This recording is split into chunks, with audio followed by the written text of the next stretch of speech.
Hello बच्चों। चलो आज सब लोगों का फिर से स्वागत है अपनी इस केमिस्ट्री क्लास में। देखो हम लोगों का विद्युत रसायन चैप्टर चल रहा है जो कि तीसरा चैप्टर है।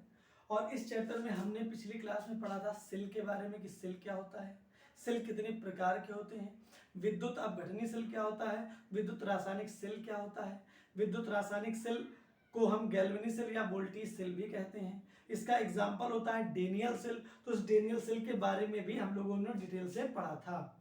ठीक, तो एक काम करना, सबसे पहले पहला जो वीडियो दिखाया गया था, भेजा गया था, उसको तुम्हें अच्छे से देख लेना है। देखने के बाद फिर ये वीडियो देखोगे तो अच्छे से समझ में आएगा। ठीक, तो चलो आज हम लोग क्या पढ़ते हैं।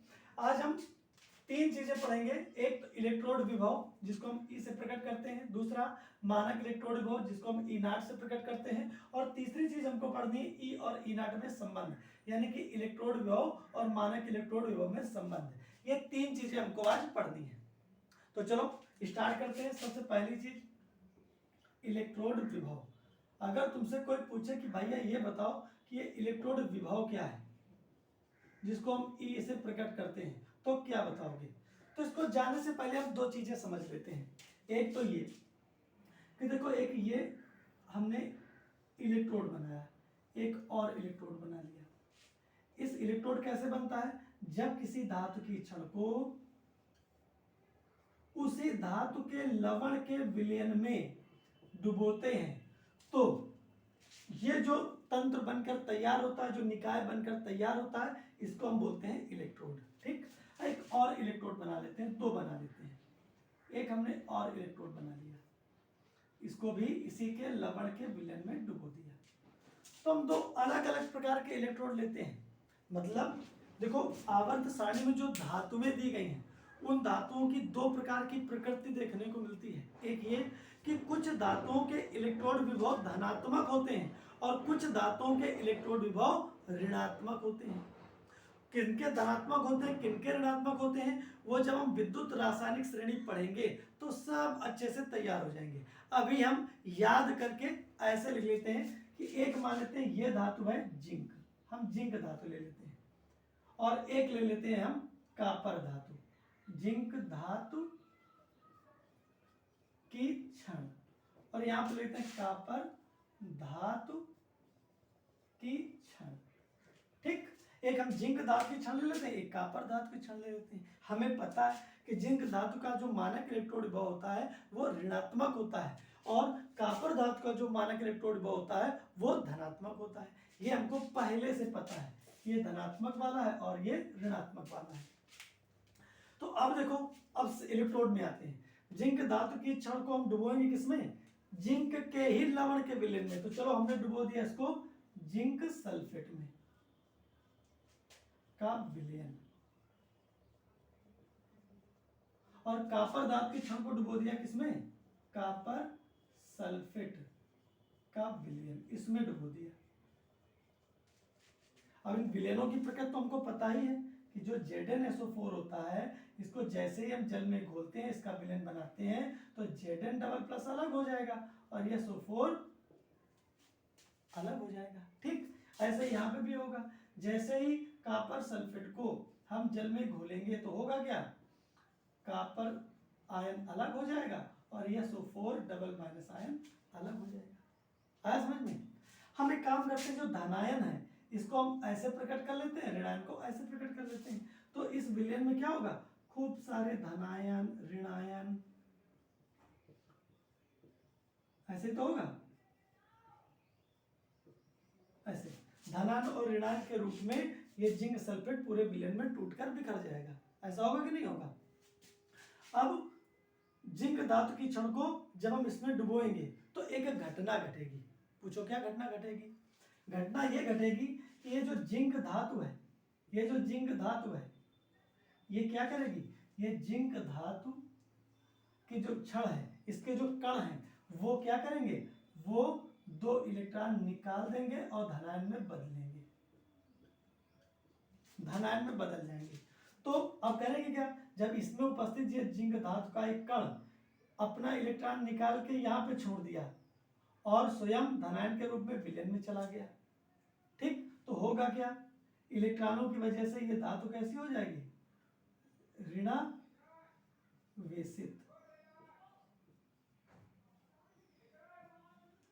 ऋणावेशित हो जाएगी।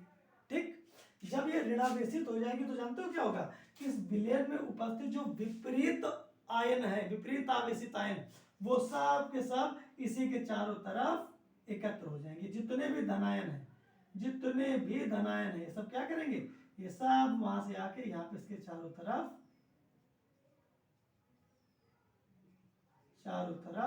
एकत्र हो जाएंगे, इसके चारों तरफ एकत्र हो जाएंगे। तो ऐसी स्थिति में होगा क्या, धनायन और ऋणायन यहाँ पे स्पर्श तल पर इस जगह पे एक विभव उत्पन्न हो जाएगा, एक विभवांतर उत्पन्न हो जाएगा। और इस विभवांतर को हम क्या बोलेंगे, यहाँ पे ये विभवांतर ये उत्पन्न हो जाएगा, जिसको हम बोलेंगे इलेक्ट्रोड विभव, जिसको हम बोलेंगे इलेक्ट्रोड विभव। तो आया समझ में, यानी कि जिंक धातु की छड़ को जब जिंक सल्फेट के विलयन में डुबोएंगे तो क्या होगा, जिंक धातु के कण अपनी बाहरी कक्षा के इलेक्ट्रॉन धातु पर ही छोड़ेंगे, निकाल के छोड़ देंगे और स्वयं धनायन के रूप में विलयन में चले जाएंगे, जिससे धातु की छड़ क्या होगी, ऋणावेशित हो जाएगी। इस ऋणावेश को संतुलित करने के लिए विलयन में उपस्थित जो धनायन है वो क्षण के चारों तरफ एकत्र हो जाएंगे। इस स्थिति में धातु की क्षण और विलयन दोनों के स्पर्श तल पर एक विभवांतर उत्पन्न हो जाएगा और इस विभवांतर को हम बोलेंगे जिंक धातु का इलेक्ट्रोड विभव। आया समझ में। अब ऐसे ही कापर में क्या होगा कि कापर धातु की कण जो है वो इलेक्ट्रॉन नहीं त्याग सकते हैं। ये क्या करेंगे, इसमें विलयन में उपस्थित जो धनायन है यानी कापर आयन, ये क्या करेंगे, ये इलेक्ट्रॉन ग्रहण कर लेंगे और बना लेंगे सीयू में बदल जाएंगे। तो यहाँ पे घटना होगी इसकी जस्ट उल्टा। तो यहाँ पे क्या होगा, ये जो धनायन जितने भी विलयन में उपस्थित हैं ये अपना आवेश दे देंगे इस क्षण को और स्वयं धनायन के स्वयं क्या होगा, आयन परमाणु के रूप में धातु पर एकत्र होंगे। ठीक, तो इस स्थिति में अब विलयन में उपस्थित जितने भी माइनस वाले हैं, ऋणावेशित आयन हैं, ये वाले वो सब के सब क्या होंगे, यहाँ पे इसके चारों तरफ एकत्र हो जाएंगे, सब चारों तरफ एकत्र हो जाएंगे। तो ऐसी स्थिति में होगा क्या, इन दोनों के बीच में भी विभवांतर उत्पन्न हो जाएगा। ये जो विभवांतर होगा इसको भी बोलेंगे हम, ये जो विभवांतर होगा इसी को भी बोलेंगे हम इलेक्ट्रोड विभव, इलेक्ट्रोड विभव, इसको भी बोलेंगे हम इलेक्ट्रोड विभव।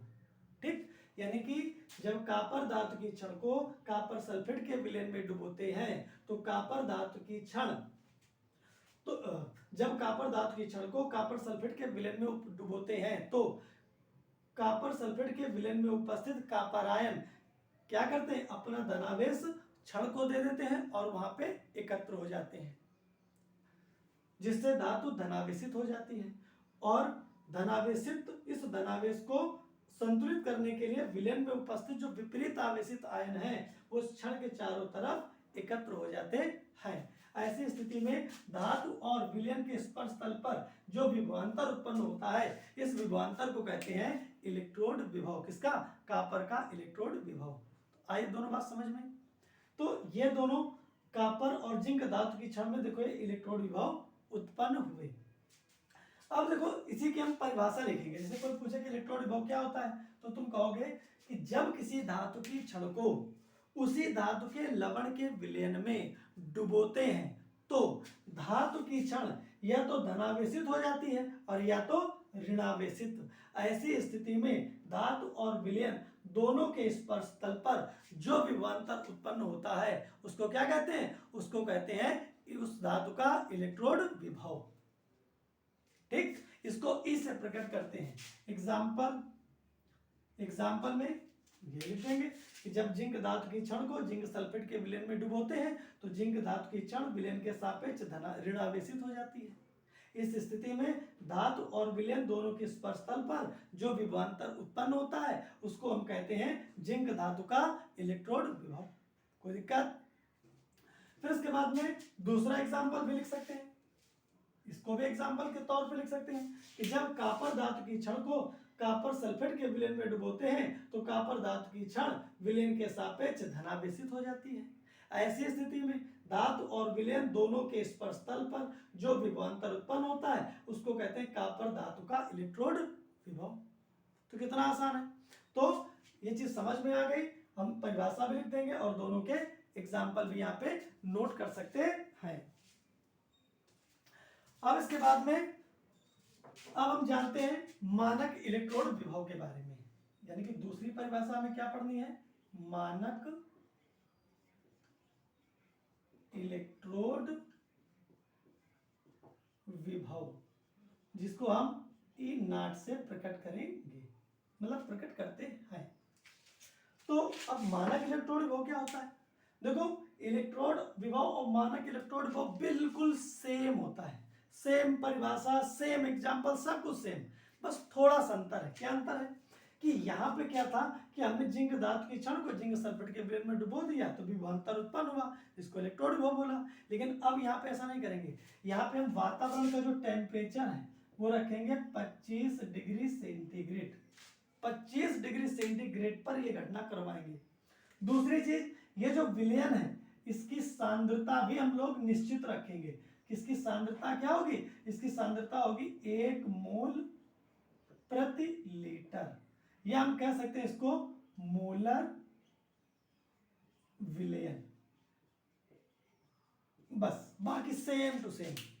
तो परिभाषा में क्या लिखेंगे, जब परिभाषा में लिखेंगे कि 25 डिग्री सेंटीग्रेड ताप और 25 डिग्री सेंटीग्रेड ताप पर जब किसी धातु की छड़ को उसी धातु के 1 मोलर सांद्रता वाले विलयन में डुबोते हैं तो धातु और विलयन दोनों के स्पर्श तल पर जो विभवांतर उत्पन्न होता है उसको हम कहते हैं मानक इलेक्ट्रोड विभव और इसको ई नॉट से प्रकट करते हैं।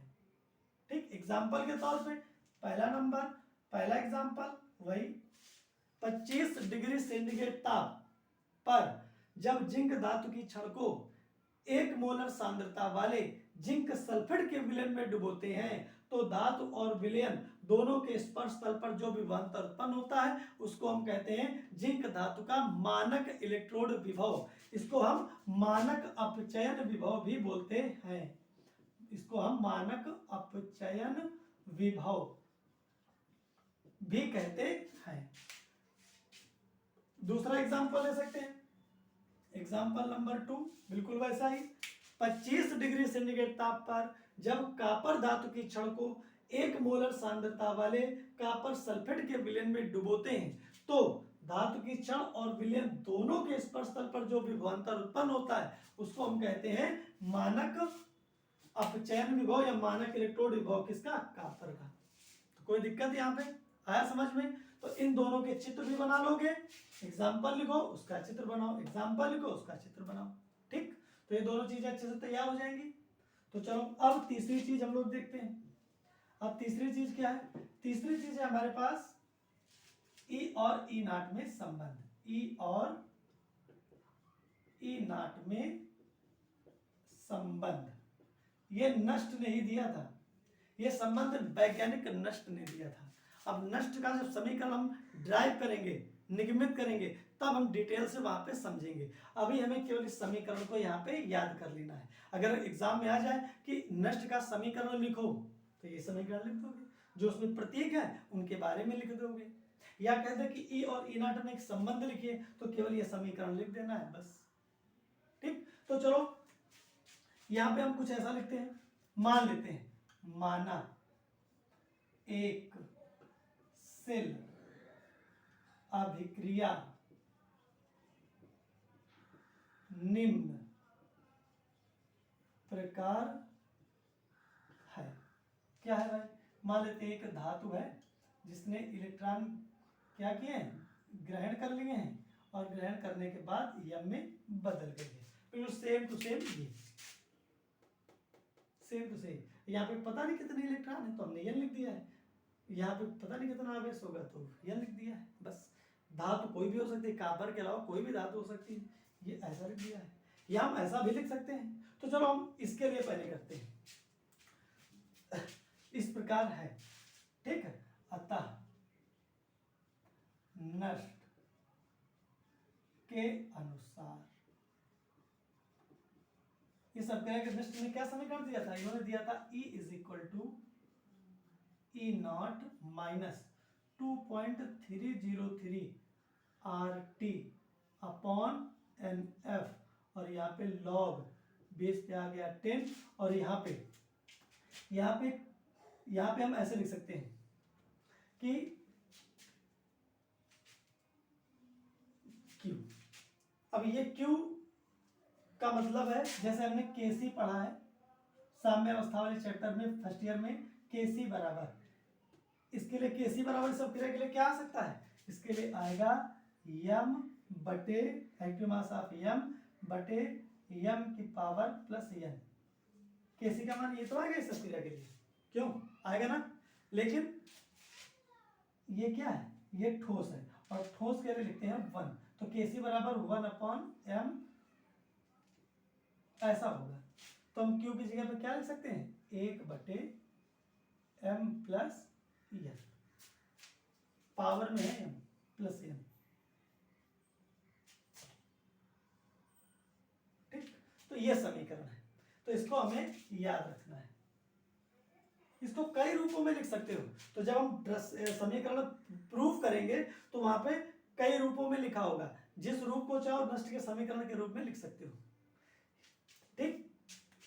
फिर इसके बाद में यहां पे लिख सकते हो जहां ये क्या है? ये है तुम्हारा इलेक्ट्रोड विभव, ठीक। ई नॉट क्या है? मानक इलेक्ट्रोड विभव, ठीक। फिर और क्या देखो? आर क्या है? आर है तुम्हारा गैस स्थिरांक, और टी क्या है? टी है तुम्हारा परम ताप, और यहां पे यन अभिक्रिया में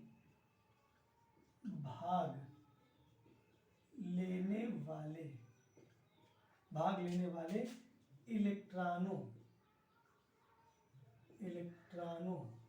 के मोलों की संख्या, ठीक। और क्या बचा? यफ क्या है? यफ है फैराडे नियतांक,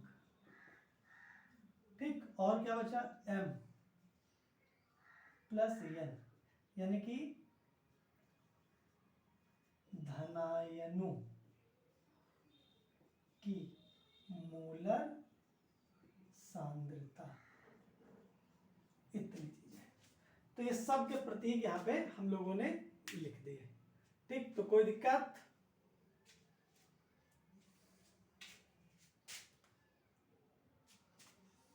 तो ये इसका मान तो पता ही है, 96,485 होता है एफ का मान।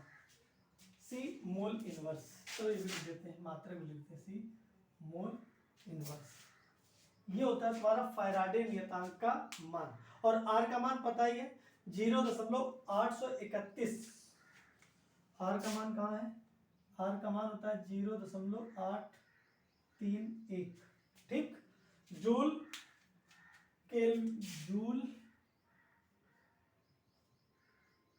किलो मोल, जूल प्रति किलो मोल, ठीक। तो ऐसे लिख सकते हैं, या इसको ऊपर लिख दो कि इनवर्स कर दो और मोल का इनवर्स कर दो, तो ये। बाकी हम डिटेल से आगे समझेंगे, आगे सीखेंगे। तो ये इतना, तो ये हो गया तुम्हारा नष्ट का समीकरण, यानी कि ई और ई नॉट में संबंध, ठीक। एक चीज और, अगर यही समीकरण इसके लिए निकालें तो क्या होगा? तो कोई दिक्कत नहीं है, यहां पे चलो हम इसके लिए लिख देते हैं। इसके लिए अगर लिखोगे तो हो जाएगा E is equal to E0 minus 2.303 RT upon NF, और ये आ जाएगा लॉग बेस पे आ जाएगा 10, और यहाँ पे आ जाएगा इधर Zn डबल प्लस अपॉन नीचे इधर है Zn, Zn धातु है तो इसका मान कितना हो जाएगा 1, यानी कि ऐसा। इस समीकरण के लिए ये होगा, कोई दिक्कत? तो यहाँ पे इतनी चीज अच्छे से तैयार हो जाएगी। ठीक, तो इसको अच्छे से तैयार करिए, जो समस्या हो उसको कमेंट बॉक्स पे लिखिए। ठीक, तो ऐसा पहले भी बताया था, अभी बता रहे हैं कि अगर अच्छे से केमिस्ट्री समझना है तो यूट्यूब पे जाइए और यूट्यूब पर लिख दिए केमिस्ट्री बाय दर्पण सर, केमिस्ट्री बाय दर्पण सर, ये हमारा यूट्यूब चैनल का नाम है। जैसे ये डालोगे चैनल खुल के आ जाएगा, और वहां पे जो भी चाहो वो सारे वीडियो देख सकते हो। और अगर कोई समस्या हो तो वहां पे जो कमेंट बॉक्स है उसमें अपनी समस्या लिख सकते हो। जो भी टॉपिक आगे पढ़ने की इच्छा हो उसके बारे में कह सकते हो, तो भी टॉपिक आगे वीडियो के रूप में तुम्हारे सामने प्रस्तुत किए जाएंगे। अगर सब्सक्राइब कर लोगे तो फिर तुम्हें वीडियो ढूंढने की जरूरत नहीं पड़ेगी, तुम जब भी यूट्यूब खोलोगे वो तुम्हारे सामने ब्लिंक करेगा। ठीक, तो आराम से देख सकते हो। तो जो भी समस्या उस कमेंट बॉक्स पर उसको लिखकर सूचित करो, और बाकी अच्छे से पढ़ाई करो। अगले वीडियो को देखेंगे अगले दिन, तब तक के लिए जय हिंद।